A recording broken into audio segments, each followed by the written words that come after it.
जिले की हर खबर सबसे पहले आप तक पहुंचाने का वादा, बस यही है एक इरादा। आज ही लगाए अपना पद्मेश डिजिटल सेटअप बॉक्स। नमस्कार, आप देख रहे हैं पद्मेश 24/7 कृष्णा संडे के साथ। चलिए न्यूज बुलेटिन की शुरुआत करते हैं हेडलाइन से। बस स्टैंड में 1 साल से बंद पड़ी पुलिस चौकी, अपराधों पर नहीं लग रहा अंकुश। स्थानीय जनों और बस एजेंटों ने चौकी खुलवाने की मांग की। लालबरा में चोरों के हौसले बुलंद, थाने से 500 मीटर की दूर पर स्थित राइस मिल को बनाया निशाना, तिजोरी तोड़ चुरा ले गए 4 लाख रुपए। जिला अस्पताल में नहीं हो रहा है बायो वेस्ट का प्रबंधन, दुर्गंध से मरीज परिजन और स्थानीय जन परेशान, संक्रमण का बढ़ रहा खतरा।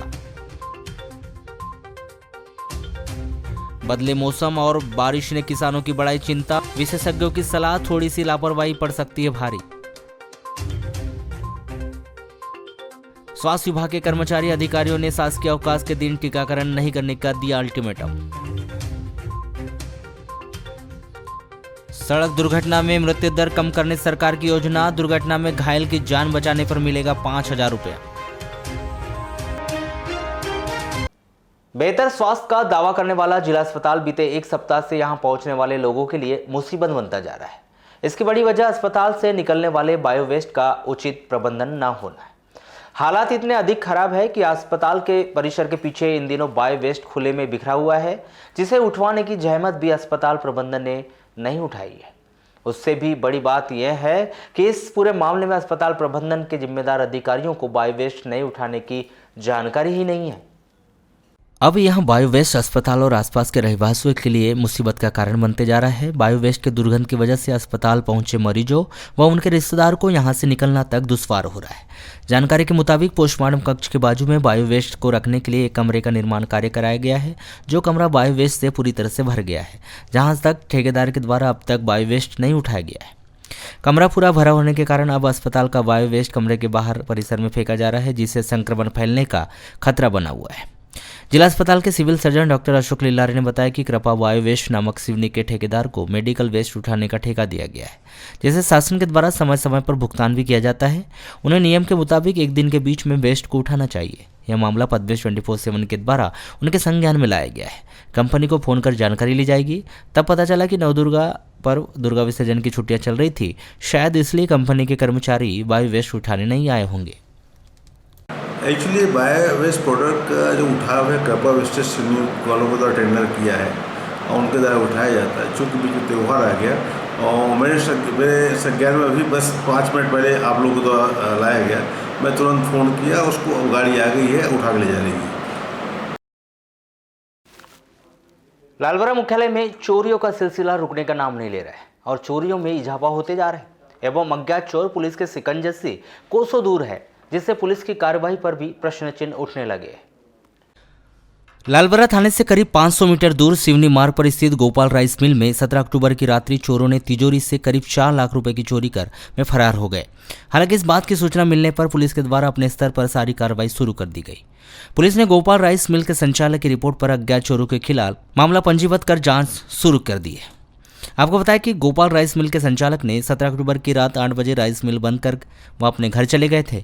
18 अक्टूबर की सुबह 9:30 बजे शुभम अग्रवाल राइस मिल खोलने आए तो उसने देखा कि राइस मिल के ऑफिस रूम का बल्ब गिरा हुआ, शटर के ताले टूटे हुए थे एवं तिजोरी नहीं थी। जिसके बाद श्री अग्रवाल ने अपने बड़े भाई व पुलिस को चोरी होने की सूचना दी। घटना की जानकारी लगने के बाद लालबरा पुलिस वहां पहुंची, जहां उन्होंने देखा कि राइस मिल के ऑफिस रूम में अज्ञात चोरों ने चोरी की घटना को अंजाम दिया है और राइस मिल से करीब 100 मीटर की दूरी पर तिजोरी को छोड़कर चोर भाग गए एवं टाइल्स में खून के निशान भी पाए गए। चल आपको कि आपकी दुकान में सवेरे राइस मिल खोलने के लिए आया 9:30 बजे, तब हमको ताला टूटा हुआ दिखा और उधर से उस रोड से हमारे यहाँ घर में स्टाफ आता है काम करने वाला, तो उन्होंने बताया कि भैया पीछे तिजोरी किसी की फेंकी हुई पड़ी। तो हमने जाके देखा तो हमको कंफर्म हुआ, तो उसके बाद हमने थाने में गए। जैसे हाईवे रोड पे आपकी राइस मिल है और अचानक फिर वहाँ पे क्या क्या निशान पाए गए? अभी तो जांच चल रही है, फिंगरप्रिंट्स वगैरह कुछ हैं और डॉग स्पॉट वगैरह भी आया हुआ है। क्या क्या चोरी हुआ है आपको यहाँ पे? भैया ज़्यादातर तो कैश का ही है। कितनी लागत? राशि कितनी? राशि का तो भी अभी हम अंदर गए नहीं, अभी अनुमान है नहीं, लगभग 2 से 5 लाख रुपए के बीच में। चोरी होने से। तो जानकारी लग रही है इसके पहले भी चोरी हो चुकी है आपकी? हाँ, इसके पहले भी 2 बार हुई है, घर में हुई है हमारे चोरी। तो आरोपी गिरफ्तार हुए थे उस समय? एक बार गिरफ्तार हो गए थे आरोपी, तो सेकंड बार नहीं हुआ? सेकंड बार नहीं। तो क्या मांग करते हैं पुलिस प्रशासन से आप? पुलिस से हम चाहते हैं कि बस यही, क्योंकि हाईवे में अगर इस टाइप की घटना होंगी तो थोड़ी सी तकलीफ वाली बात है, और जल्दी से जल्दी गिरफ्तारी की मांग करते हैं। तो क्या मामला है सर यहाँ पे? ये लालबाग में आज भोपाल राइस मिल है, इनके ऑफिस में चोरी होने की नगद सूचना है हमारे पास में।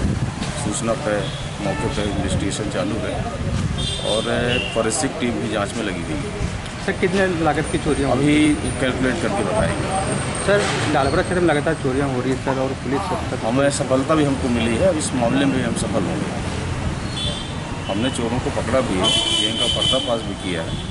सर अभी 2-3 दिनों में 2-3 चोरियाँ हो गई सर, उस पर ध्यान रखा जा रहा है। शीघ्र हम कोशिश करेंगे कि सभी का खुलासा कर सकें। सर हाईवे रोड पे सर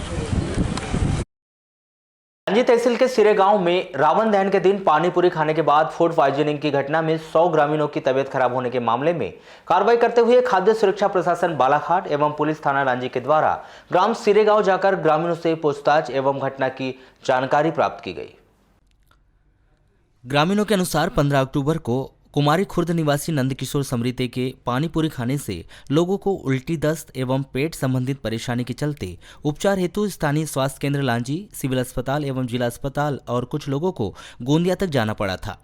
मौके पर कुमारी खुर्द पहुंचकर विक्रेता के घर पर और परिसर की तलाशी लेने पर पानी पूरी बनाने के कच्चे खाद्य पदार्थ जैसे फुल्की, मसालों के खुले पैकेट, आमचूर एवं खाद्य पदार्थ निर्माण के बर्तन पाए गए। अस्वच्छता से पानी पूरी एवं उसका पानी बनाने एवं लोगों के स्वास्थ्य से खिलवाड़ के आरोप में नंदकिशोर समृते के विरुद्ध लांजी थाने में FIR दर्ज की गई एवं फुल्की का नमूना जांच हेतु लेकर राज्य खाद्य प्रयोगशाला भेजा गया है। मौके पर खाद्य विक्रय का लाइसेंस भी नहीं पाया गया अतः विभिन्न धाराओं के अंतर्गत विक्रेता पर न्यायालयीन कार्रवाई की जा रही है। निश्चित ही ग्रामीणों का आरोप है कि सिरे गांव में उनके द्वारा पानी पूरी खाई गई, उसके बाद सभी की तबीयत बिगड़ गई। लेकिन बड़ा सवाल यह है कि क्या जिले भर में कितने पानी पूरी के ठेले लगाए जाते हैं? क्या खाद्य सुरक्षा विभाग के अधिकारी सभी की जांच करते हैं? पानी पूरी के विषय में कई तरह की अफवाहें व्याप्त है, बावजूद इसके कि लोग स्वाद के लिए अपनी सेहत दांव पर लगाते हुए पानी पूरी खाते हैं। इन संजीदा मामले पर आज तक किसी पानीपुरी वाले के द्वारा उपयोग की जाने वाली सामग्री की जांच नहीं की गई। सिरे गांव की घटना के बाद निश्चित ही लोगों को पानीपुरी से थोड़ा डर लगेगा, लेकिन क्या इस डर को वह पूरी तरह से समाप्त करने में खाद्य सुरक्षा विभाग की टीम सहयोग करेगी या फिर इस पानीपुरी के मामले को फाइलों में दफन कर देगी? यह तो आने वाला समय ही बताएगा। नगर के बस स्टैंड में होने वाले विवाद और चोरियों पर लगाम लगाने की मंशा से बस स्टैंड में पुलिस सहायता केंद्र खोला गया था, जो पिछले 1 वर्ष से भी अधिक समय से बंद है, जिसके कारण बस स्टैंड में विवाद एवं यात्रियों के साथ लूट खसोट जैसी घटनाएं होती रहती है। आपको बताएं कि यहाँ पिछले 3 वर्ष पहले ही पुलिस सहायता केंद्र खोला गया था। कुछ माह तक उस पुलिस सहायता केंद्र में पुलिस कर्मियों की तैनाती रहती थी। उस दौरान बस स्टैंड में होने वाली घटनाओं में कमी आ गई थी, लेकिन जैसे ही इस पुलिस चौकी में पुलिस कर्मियों की तैनाती बंद हो गई, बस स्टैंड में यात्रियों के सामानों की चोरी और पैसे छीनने जैसी घटनाएं कई बार सामने आई। रविवार के दिन ही छेड़छाड़, सूत्र सेवा बस को रोकने और विवाद करने जैसी घटना भी हो चुकी है। बस स्टैंड में सुबह से ही रात्रि तक रहने वाले एजेंटों का कहना है कि जिस प्रकार से यहाँ यात्रियों के पैसे छीनने और सामान चोरी करने की जैसी घटनाएं हो रही है, उसे देखते हुए पुलिस सहायता केंद्र में हर समय पुलिस कर्मियों की तैनाती रहनी चाहिए। सुरक्षा से पुलिस तो बहुत जरूरी है और कम से कम चौकी जरूरी खुलना। अभी चौकी में कहीं बैठते कभी नहीं बैठते, यहाँ दूर खुली चौकी। हाँ चौकी तो है पर वहाँ पे बंद पड़ी है चौकी। तो यहाँ पे कोई तैनात नहीं है और आए दिन असमयता तो घूमते ही रहते हैं। किसी का बैग चोरी होता है, किसी का सामान चोरी हो जाता है, कोई ऐसे वैसे पैसे चोरी हो जाते हैं। हम लोग कोई ध्यान नहीं है यहाँ पे ऐसा।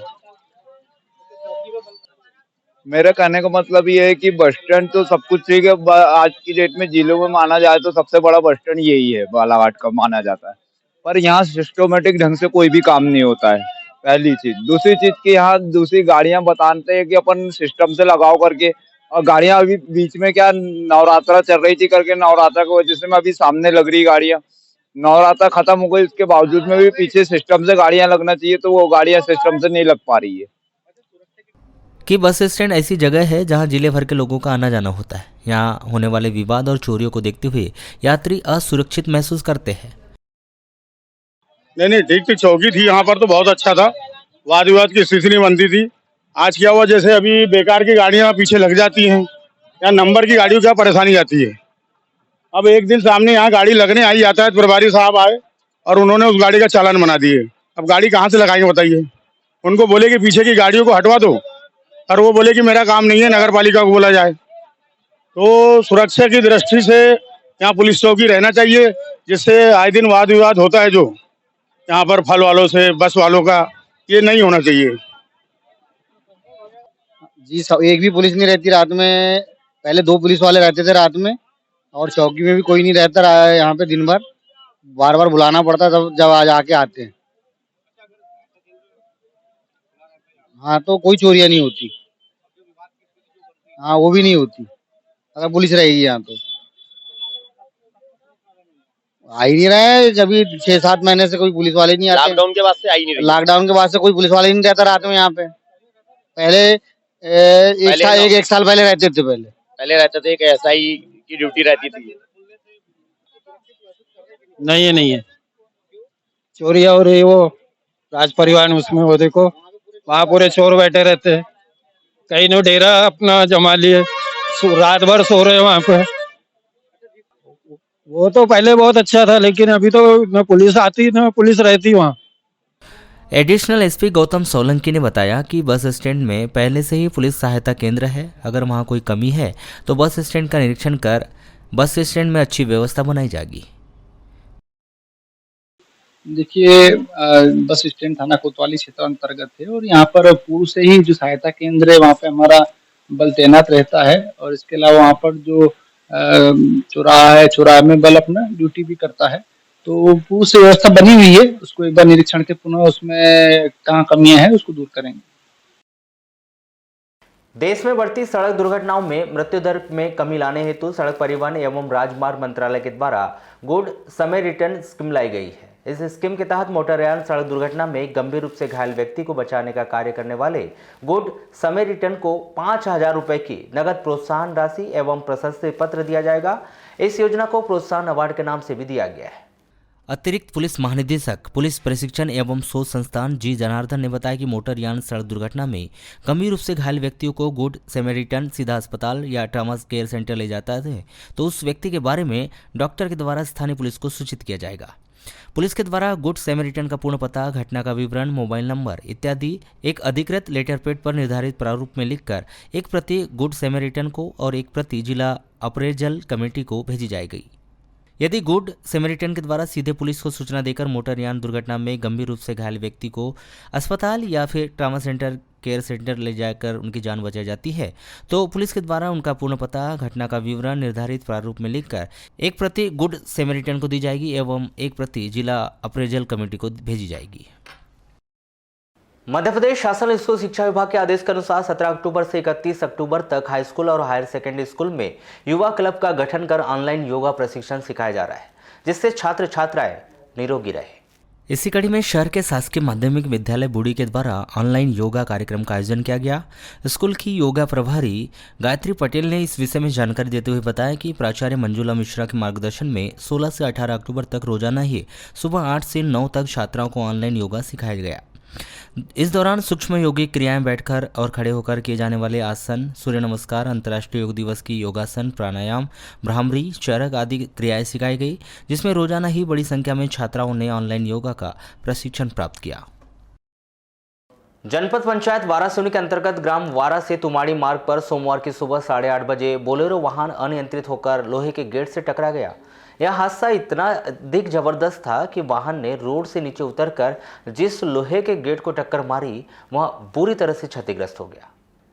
प्राप्त जानकारी के अनुसार किरणापुर निवासी का वाहन है जो BSNL कार्यालय वारासुनी में कार्यरत है, जिसके ड्राइवर सुबह करीब 8:30 बजे वारासुनी से तुमाड़ी की ओर जा रहा था। तभी अचानक उपजेल के पास बोलेरो वाहन अनियंत्रित होकर रोड से नीचे उतर गया और रोड किनारे फ्रेंड्स कॉलोनी के गेट को टक्कर मारकर गिरता हुआ सीधा खेत में उतर गया, जिसमें वाहन चालक को मामूली चोटें आई है। वहीं वाहन और गेट दोनों बुरी तरह से क्षतिग्रस्त हो गए। प्रत्यक्षदर्शियों ने बताया कि यह टक्कर इतनी बहुत भयानक थी कि लोहे का जो गेट था उसके टुकड़े टुकड़े हो गए और वह पूरी तरह क्षतिग्रस्त हो गया। यदि हादसा 1 से 1.5 घंटे बाद होता तो बड़ा हादसा घटित हो सकता था। मामला 8:30 बजे सर गाड़ी वारासुनी तरफ से आ रही थी। वारासुनी BSNL में लगी हुई गाड़ी है। इसका मामला किरनापुर के रहने वाले हैं। ये अनबैलेंस होकर के गाड़ी गेट से टकराई, जिसके कारण टूट फूट बहुत हुआ है। पूरा गेट टूट गया है। बाकी ड्राइवर को हल्की सी चोट आई है। कोई बड़ी जनहानि नहीं, कोई जनहानि ज़्यादा नहीं है। वारासुनी में मध्य प्रदेश ग्राम पंचायत मेट संगठन ने सोमवार को जनपद सीईओ को ज्ञापन सौंपकर 6 सूत्रीय मांगों को पूरा करने की मांग की। मध्य प्रदेश ग्राम पंचायत में संगठन पदाधिकारी सदस्यों के द्वारा वार्ड नंबर 5 गांधी बाल उद्यान के पीछे स्थित सामुदायिक भवन में बैठक का आयोजन कर 6 सूत्रीय मांगों को लेकर विचार विमर्श कर रैली निकालकर जनपद कार्यालय पहुंचे, जहां सीईओ के नाम ज्ञापन मनरेगा प्रभारी दुर्गेश तिवारी को सौंपा गया। इस दौरान उनके द्वारा जमकर नारेबाजी भी की गई।